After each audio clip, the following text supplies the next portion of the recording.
rages on in the unseen world. Between warriors of light and the powers of darkness.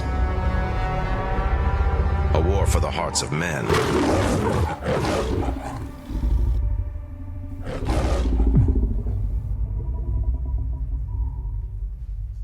Well, you know me, and I normally don't like to start off with a lot of small talk, but I'm going to do that today. I'm going to deviate a bit, if that's okay, because I want to just point out the fact that, in case you didn't know, that's our daughter, and we're very proud of her. She's about ready to graduate, like we said.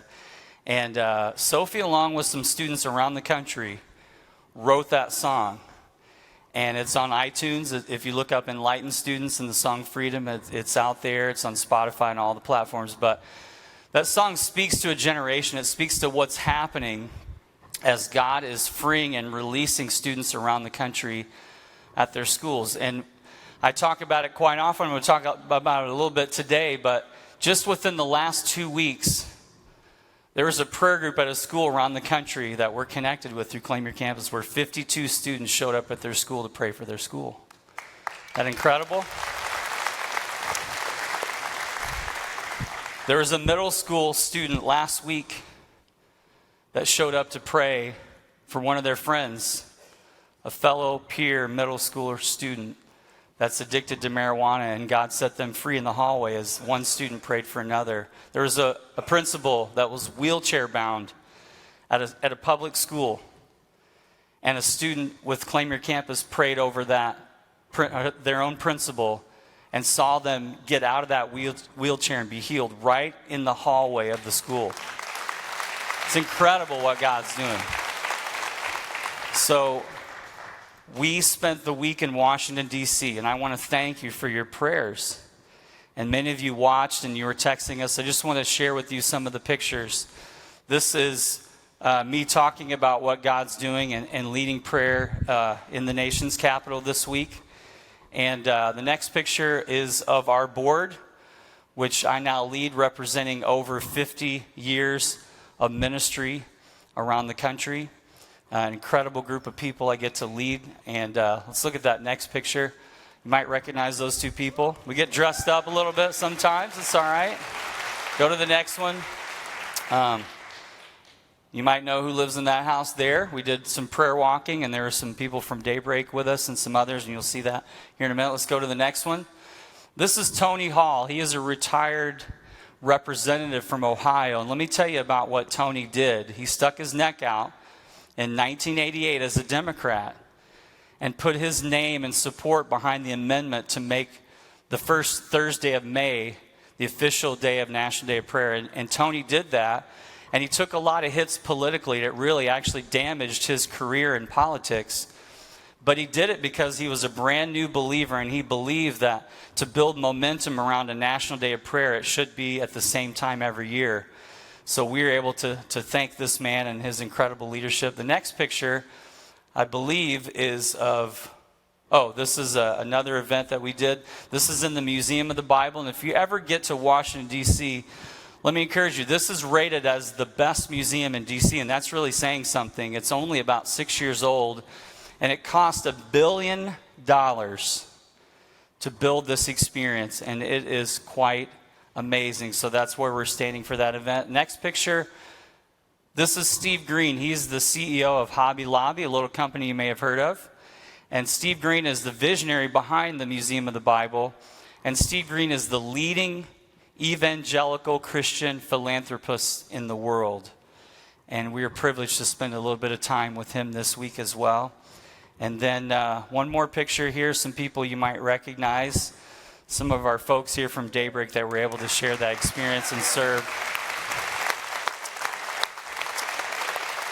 And all these folks here served really well and diligently, and there was long days and short nights, so I want to thank all of our people here from Daybreak that were able to go with us. And it truly was a very incredible thing. And Jody and Scott, we were talking before the service, and they said, what's your takeaway from things like that? And I'll tell you this, that one of the takeaways of the years that we've spent doing this event, being there for the last 10 years or so, is the perspective of what God's doing. And the closer I get to things like this, personally, the more I see God working and the more optimistic it helps me to be.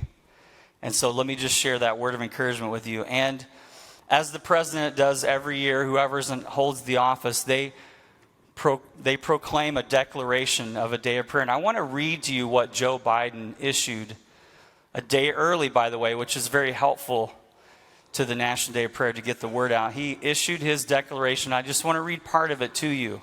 It's encouraging to me. He says, "We will never fully know how prayer has quietly influenced every aspect of American life, bringing comfort to service members on the battlefield, guiding the healing hands of medical professionals tending to our loved ones, and fortifying the faith of millions of worshipers in every corner of our nation. There is hardly an aspect of American life that is not touched by the silent supplications of prayer to fulfill our hopes and aspirations.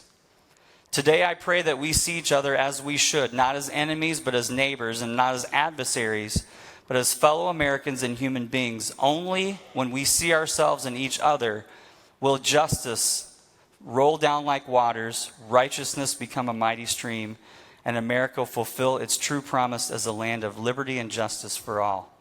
That was Joe Biden on the National Day of Prayer. I'm encouraged by that.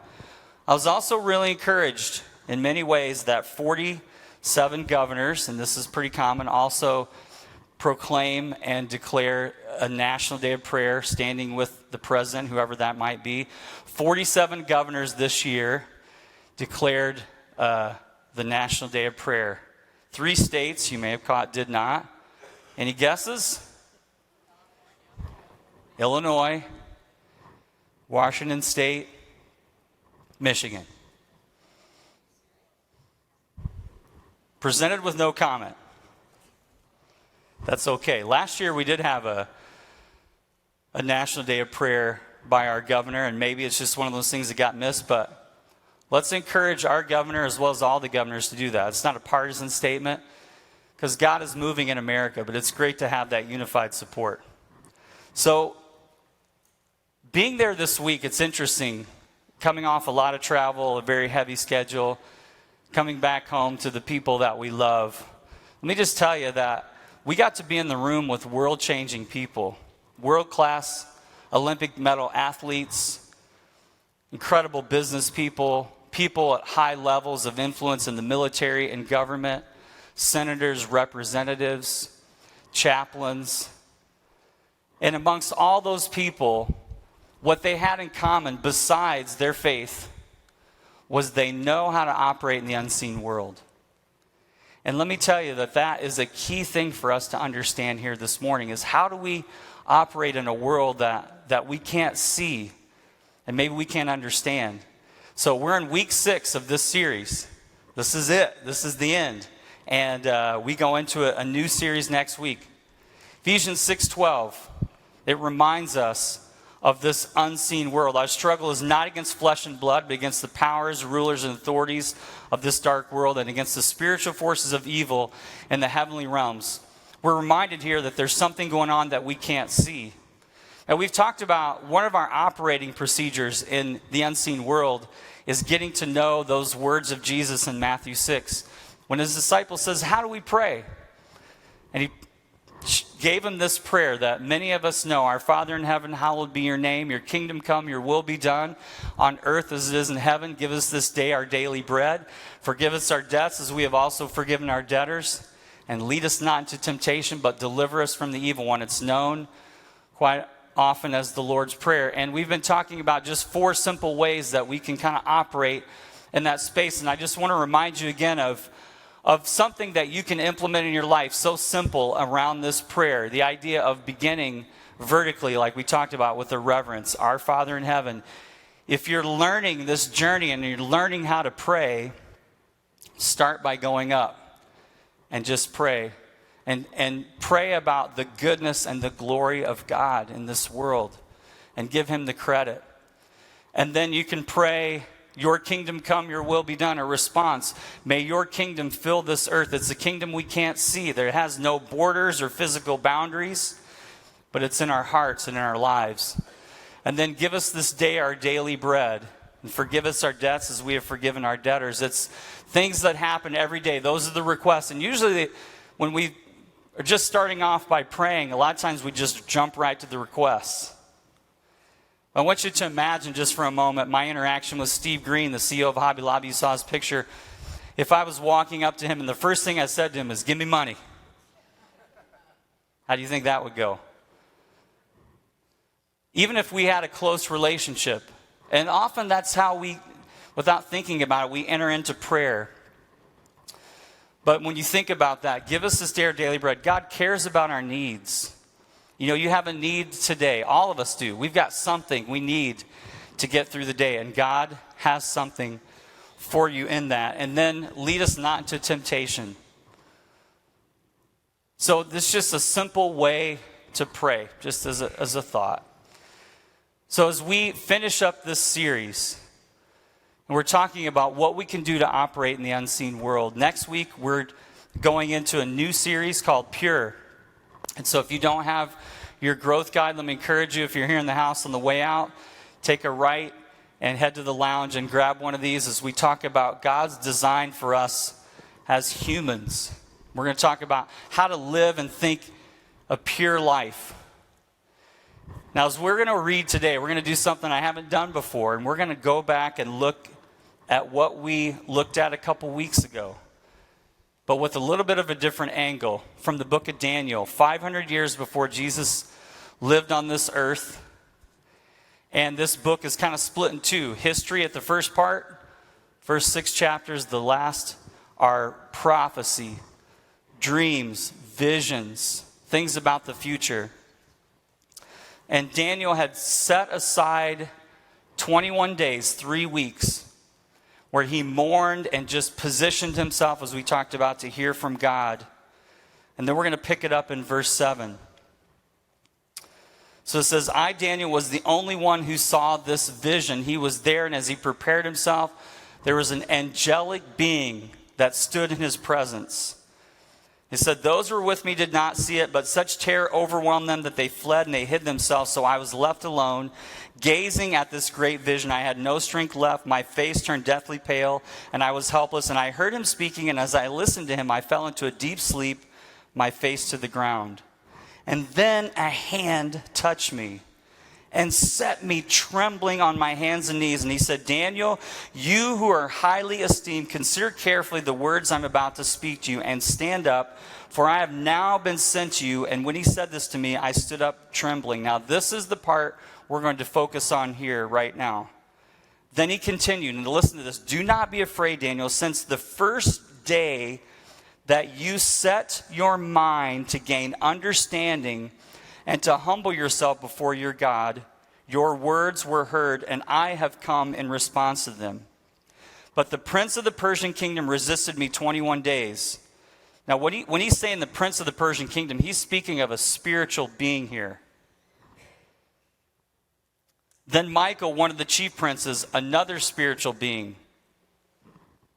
came to help me because I was detained there with the king of Persia. And I have come to explain to you what will happen to your people in the future, for the vision concerns a time yet to come. So what does Daniel teach us about interacting in the unseen world?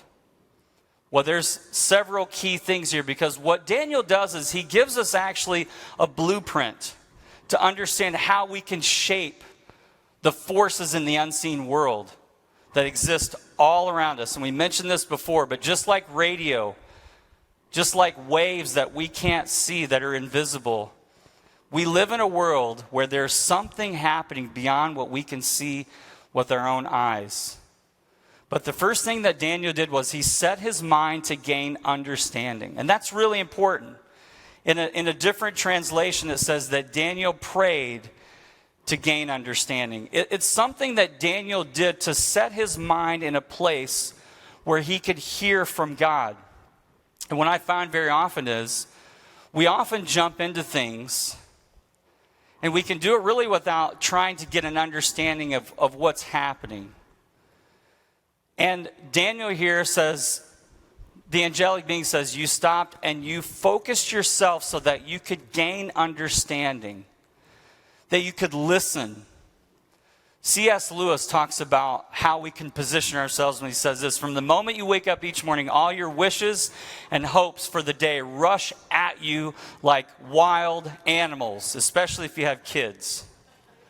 And the first job each morning consists in shoving it all back, listening to that other voice, taking the other point of view, letting the other larger, stronger, quieter life come flowing in.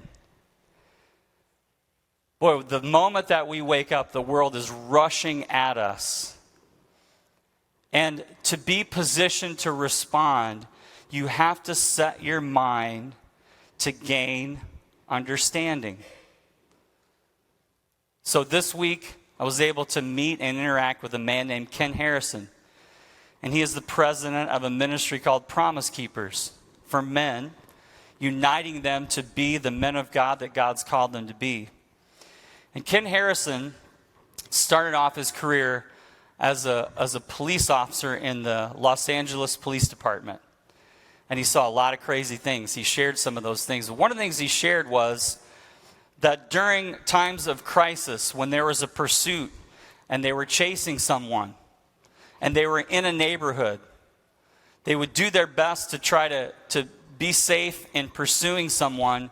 And he said it was very difficult quite often, but what really helped was when they came in with the helicopter. And the helicopter was able to look down and they're in their ear and they would say, run forward 30 feet and take a left. And as they would kind of stand and look around that corner and look at the next 30 feet, they would think, that's crazy, that doesn't make sense, I can't see anything. But they would still do what they called them to do, and eventually, if there was a helicopter present, their chances of being successful in that pursuit were so much higher, as you could imagine. He said, I never really understood it. I was never really comfortable with it until I took my first ride on a helicopter. And I saw this actually happening before my eyes, where from the vantage point of the helicopter, I looked down and I could see everything. And it changed my perspective on trusting that voice that I heard in my ear. You know, what God has for you is He has a vision. He has a perspective that's so much higher than what you have. And when God looks down at your life, He sees things that you don't see. So when it might look difficult and you might hear, as C.S. Lewis talked about, that other voice that says, trust me and do this, even though it's not what you think is the best idea or it's counterintuitive, trust me. Trust my perspective. If you stop long enough to gain understanding, you'll be much more effective in operating in the unseen world.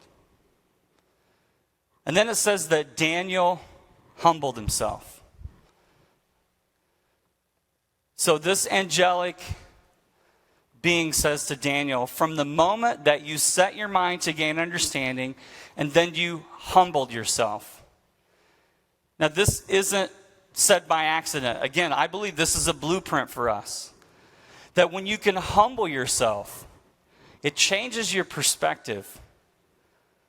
This week, as I was leading our prayer network of leaders on Wednesday morning of this week in Washington, D.C., one of the things I shared with them, actually going back to that prayer of Jesus that we looked at, lead us not into temptation, one of the things that I prayed, and I invited them to pray with me, was the temptation of pride.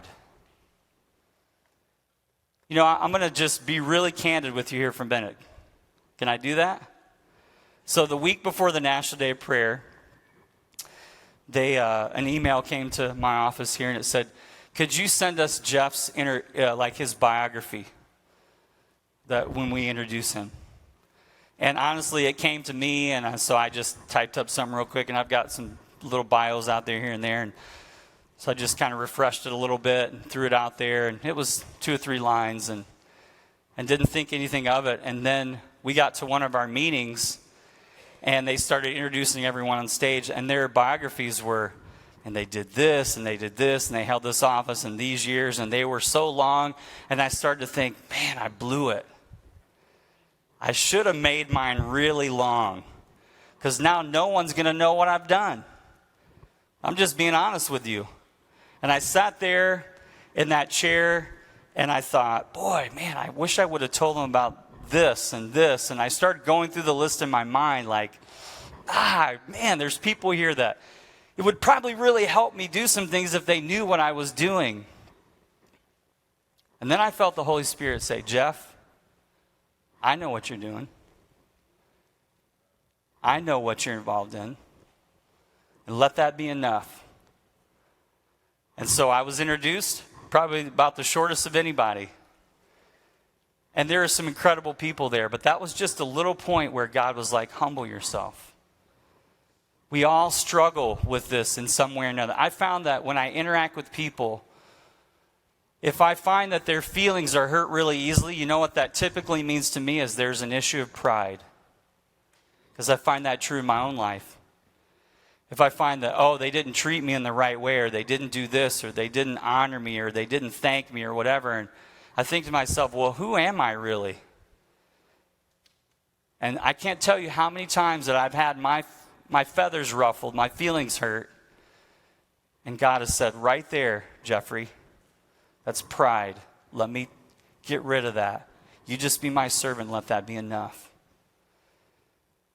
Guard yourself from pride. If you want to operate in the unseen world, humble yourself. Let someone else get the credit. Mentioned it a couple months ago. John Dixon, in his book Humilitas, talks about the definition of pride and humility. He says that humility is using your power on behalf of others. You know, just because you're humble doesn't mean you don't have any self-esteem. In fact, it means the opposite. If you're really comfortable in your own skin and you know yourself, you don't have to worry about what other people think you, do you? You can choose your leverage to humble yourself to help other people. That's one of the things he talks about in that book, Humilitas, is when you use that humility, you can use that leverage, that power that you have on behalf of others instead of yourself by choice. Philippians 2:3, it says, do not consider others, don't consider others better than yourselves in humility. Just calling that from memory real quick. Paul tells us, in humility, when you look at others, think of them better than you think of yourself. So pride, it can sneak in so easily. But Daniel here humbles himself. And I think what else is interesting is he kept praying without yet seeing the results of his prayer. It says that he set himself aside, that he mourned for 21 days, that he spent 3 full weeks engaging in this time of prayer. And he was praying, in case you didn't catch it from our further readings of this, he was praying for his country. He was praying for his nation. This was a dark time for Daniel. He lived in a foreign country that had been invaded and taken over by his homeland of Israel. And he was praying for his homeland. He was praying for his nation. And he kept on praying even though he didn't see the results. And let me just encourage you right here. Quite often, the easiest thing to do is just to stop and to say, well, God's not real. He's not listening. He doesn't love me. All those myths that come into your mind when you pray and you don't see anything happening yet. You know, as I was thinking about that, and I was thinking about this Sunday in the summer, students, if you're in here, you might recognize the colors on these bowls. Does anybody know what the best bowl up here is? We call it gold. I'm going to put that one right here in its proper place. Because Daybreak, we're the gold team at NTS camp. Every student that comes is with a church and they have a different color team. But Revelation 5:8, it says that there are bowls in heaven filled with the prayers of the saints. Now, that could be metaphoric. It could be symbolic. It could be literal. It could be real. But I think there's a principle there. The principle is that when you pray, you're depositing something in that bowl. That when you're taking something, a need, a request, and I just want to stop for a minute. I want you to imagine this bowl here represents your own personal world. It's things that in your life, it might be issues that no one else knows about. It might be breakthroughs that you need in your life. It might be financial. It might be your job. It just could be things that you're struggling with, particularly that no one else knows. And I just want you to know that every time you pray, that's being deposited. You know, there's this idea that prayers never die. And that's true, by the way, that your prayers, you know, some of us here, we've had the privilege of having people before us, parents or grandparents that might no longer be with us. And you know, their prayers are still at work, by the way. But then I want you to imagine that you're praying about things bigger than yourself. See, this represents you, but this represents the people around you, relationships, people you know, family members. Maybe you have broken relationships, and you've been praying. And boy, you pour it in there, but you just don't see anything happening. There's a relationship. There's a wayward child. There's a wayward grandchild. There's someone that you care about. And you pray. And you might pray Monday and Tuesday and Wednesday and Thursday and on, and day by day you pray. Where do those prayers go? Well, Revelation says they go into these bowls. If you could even take it to a little bit of a higher level, I want you to imagine that this represents something a little bit broader in your life. It's the world that you're connected to. It's your neighborhood. It's your community. It might be your state. It might be your local school. It might be just something that it's not in your everyday world. You don't see it every day, but you care about it, and you're praying for it. And you're praying, Lord, I'm just praying that you'd move in the heart of our mayor or our principal or in our neighborhood as I'm trying to reach out and share Jesus with the people that I live around. And there are these prayers that you're praying, and you go, where do those prayers go? You know, Daniel gives us an example here of thinking even bigger. And I love to think bigger. And when Daniel's praying here, he's praying, Lord, I'm praying for my nation. Who sets aside 21 days of their life in prayer and brokenness for their nation? Daniel does. You know, I recently had some friends, they traveled from the United States, about 40 of them, over to Taiwan during the month of April. And they spent 21 days praying for not only Taiwan and the issues with China, but the entire world. That's thinking big. And let me encourage you, Daybreak, we need to be a church that's not just thinking about ourselves, although I don't want to diminish that. That's important. We're praying for those daily bread moments, those things we need. But when you pray for those things, number one, are you seeking to gain understanding? Or are you just going in with your own agenda? Are you stopping like Daniel and go, God, I want your perspective, not my own, but I have this need. And as you pray for family and friends, are you seeking to gain understanding? And as you're praying for the world around you, are you seeking to gain understanding? Are you humbling yourself? And then, for some of you, that might be familiar. This might be familiar, your own personal life, family and friends. This might be a little bit more unfamiliar, but I'm guessing for a lot of us here, this is new territory. How do we change the world? And you know what I believe? As a community of people, Daybreak, we are a church that's meant to change the world around us. We're not just meant to be like this little club where we get together and have fun. Some of you are excited about that, but more of you will be later. You know, all those important things. We're praying for the Detroit Lions this year. God, help the Detroit Lions. Keep those prayers flowing. Just empty it out. Empty out prayers for the Lions. That got you more excited than changing the world. What just happened there? But are we praying that we could change the world? Because we can. You know, I think about my own family. I had parents that prayed, heard them every night, praying for 2 wayward sons, my brothers. My bedroom for some of my childhood was connected in a place where if my door was open, I could see into their bedroom if their door was open, and I'd see my dad down the bedside, and I would hear his voice praying for my brothers. He prayed not only for 21 days, but more than 20 years. Some of you are there. You know exactly what I'm talking about. But you haven't yet seen the breakthrough. Let me tell you, it's there.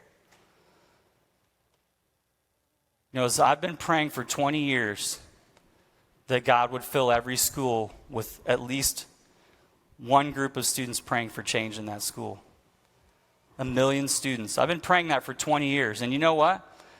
I believe God's promised me that will happen, that I will see that 1 million students will be united in prayer at every middle and high school. Are you praying big? Are you praying big? Daybreak, get ready, because we're going to be doing some big things. Not because we're Daybreak and we're all that, but because we want to humble ourselves and allow God to use us in a larger world. And I want to pray for us right here at this moment. Bow your heads with me. Father, as I think about what we learned from Daniel, I consider how truly amazing it is to operate in the unseen world. And I'm praying, Lord, that you would speak to us. Some of us are in that personal zone where we've got needs and things that only you can fulfill. We've got relationships, family member, friends that need help. God, we have things around us that we see that need to change, that with your love and power you want to change. And Lord, beyond that, God, I'm praying that you would enlarge our vision to see a much greater opportunity, and that is in your world. Not our world, Lord, but your world. It's your world. We want to be a part of changing it. In Jesus' name, amen.